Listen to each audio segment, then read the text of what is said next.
front pages. As I say, it's Queen, Queen, Queen. The Sunday Times, actually rather boldly, has no headline at all, just a very large picture of her. That's a bit of bold front page editing there from the Sunday Times. Sunday Telegraph has a version of the same picture and also an opinion poll saying that she's now officially our greatest ever monarch. She beats Victoria 35% to 24%. We've got the other big story, the SAS freeing hostages in Afghanistan, and the bad news continues for the Tory peer Baroness Varsi. Now something about one of her businesses. Lots of royal front pages, and we're off, says the Sunday Mirror. The Sun, rat, hubby dumps Mylene, so something slightly different there. Anyway, as promised, Rory Bremner and Polly Toynbee, thank you to you both very much. Rory, it's just everywhere. It's Jubilee everywhere. I feel a bit sorry for Polly, really, because you must feel like Richard Dawkins on Christmas Day with all this sort of stuff going on. Bad day for Republicans. It is, but I hope the weather picks up, because you know, I think Prince Charles was heard this morning say, this rain, when's it bloody well going to stop? Which isn't the most tactful thing today, really, to hope the rain's going to stop. But yes, it is. It's everywhere. In the Express, I've just got, obviously Express, I think, page 1 to 93, talking about the pageant that's happening today. And also, but interesting, you look through various views about the Queen, and I think what comes through again is how, I think it's the durability of her own personal success and her own personal story. Here it says how she's got no time to chillax, the amount of hard work that she still does. I was reading your book last night, Andrew, because I've been having trouble sleeping. And so kind, Lord. But your book on the Diamond Queen, and I think you said, I think you once started out as a Republican, but you only have to follow her around for a few days to see how hard she works. Oh, she works. And a contrast with a lovely picture of Ken Clarke there at Trent Bridge. During the week, he says, my friends, my colleagues call this chillaxing. And he's looking more and more like a vicar in Jane Austen, who wakes up every now and goes, oh, capital, and falls back to sleep. In contrast with our dear Queen. So they're going to be on a boat. I rather like the idea of, you know, Cameron saying, well, we're all in the same boat together. And Prince Philip saying, not today, we're bloody not. Back to the back of the regatta with you. Polly, there's not a lot of sort of Republican there's some Republican argument in today's papers. I know there's going to be a big Republican demonstration later on in the day, I think. But yes, 1:30 City Hall. Is it? Oh, really? I thought Tony Benn's going to be. Well, me and Peter Tatchell and George Galloway, we're going to fall off Westminster Bridge and cause a splash. OK. Polly. The Observer has a Republican leader. Social mobility, not while we have hereditary monarchy. But the meaning of it all remains painfully elusive. And I think there is, amongst us Republicans, a sense that celebration's great, wonderful having street parties and great national events, but if only it were for Shakespeare's birthday or for the Magna Carta. There is a kind of emptiness at the heart of all of this. The old lady has stayed on the throne for 60 years, terrific, but it doesn't have real meaning. Does it really express who we are? If so, is heredity what we're about? We're trying to reform the House of Lords, not likely to happen.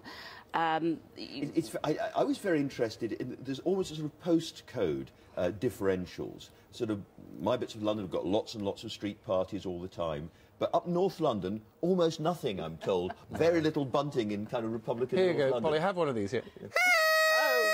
I thought that's the intellectual argument, isn't it? All right, there you go. OK, let's move on to the next story. What else have we got here? Rory, what's your next story? Yes, well, Hunt. This is quite extraordinary, really. I mean, this is the Leveson inquiry, and there's this feeling that for the moment, that Jeremy Hunt has sort of got off scot-free, which I find quite extraordinary. But it may surface again because Nick Clegg has not ruled out the fact that he will possibly back a plan by the Labour MPs to force this to go to the Commissioner on the advisor on the Ministerial Code, Sir Alex Allen. I mean, but you look at this is Jeremy Hunt's contribution to the Jubilee as a 21 smoking gun salute, really, because you can imagine if a judge had been disqualified from conducting an inquiry on the grounds he was biased, but his successor both publicly and privately supported one of the parties in the case. Yes. And on the morning that he was appointed, had rung up the person involved in the case, said, oh, good luck, and only Ofcom to go. And then, during the course of the inquiry, texted the Chief Executive 532 times during the course of the inquiry. And all the while, his clerk was leaking secret information to the chief executive, there would be a massive, massive it's, uproar. the thing is, it's impossible to prove that Jeremy Hunt didn't put all of that to one side in his head. Yeah, yes, when it's very, very hard to prove that. We're into bird and fortune territory there, aren't we? So I had a meeting with myself, and I made sure that whenever I had decided that I sent myself out of the room at any time. It's just ridiculous. It really is ridiculous. And I think the only reason he's still there is to protect Cameron. And, yes. And he will run into trouble, because at some point he will have to make a decision on something important, and his judgment will be instantly called into question. He may just scrape through the Olympics, but I imagine he's going to be reshuffled.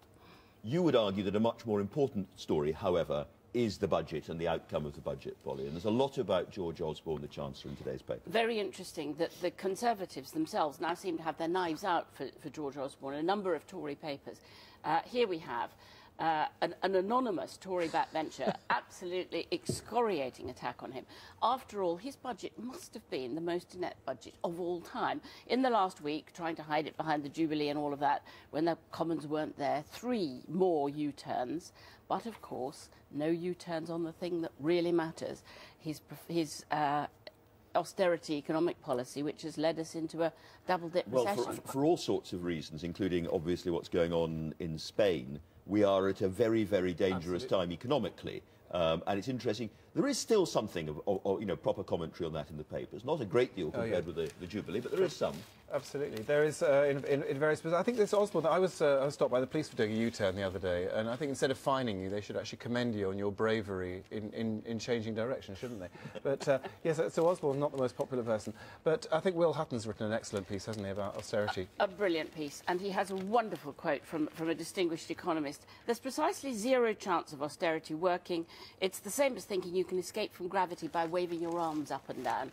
I mean, all over Europe, it is quite plain, as Will Hutton says, this cruel austerity experiment has failed, and yet no U-turn on the thing that really matters. So, yeah, the wrong U-turn, he would argue. That's in The Observer. And I think you've got a piece from The Independent there, Rory. This is back to the heart of Downing Street. That Steve Hilton, Cameron's advisor, is now not coming back from California. That he's got what's called an unpaid sabbatical, a stipendiary.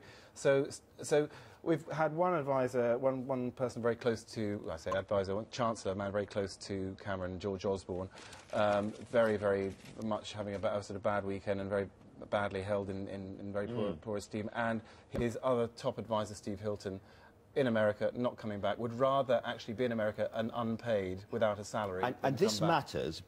Explain to us why. I mean, he was very much the radical in Cameron's inner circle and has been expelled. I think it's part of the complete unravelling of this government over the last few weeks.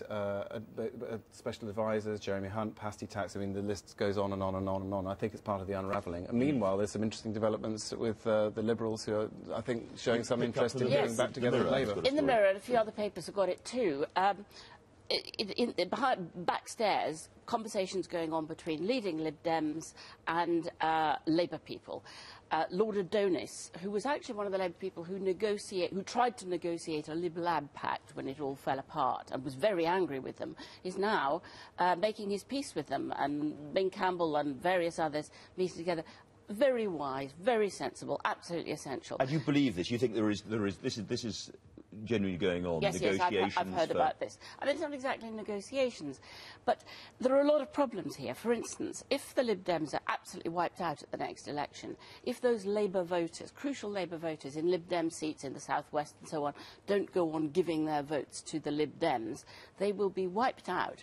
And then, of course, that makes it more likely that the Conservatives will get a majority. So Labour needs to have a reasonably amicable relationship and hope that their voters in seats Labour can't win continues to give those votes to the Lib Dems. It's very... I'm sorry to bring up the Jubilee again, Polly, but 60 years ago, the Liberals went from, I think, 9% down to 2.5%. 1950 and the 1951 election, and the Conservatives actually got through in that election, partly through the help of that rump of Liberals, because the party itself collapsed. So 60 years is a Jubilee. The collapse is not good for Labour. The other huge story I'd like to talk about before we finish is Syria. Oh, yes. Because this is it's a very interesting problem for the West, because we hate what's going on there. Everybody's showing these terrible, terrible pictures and terrible stories of what's going on there.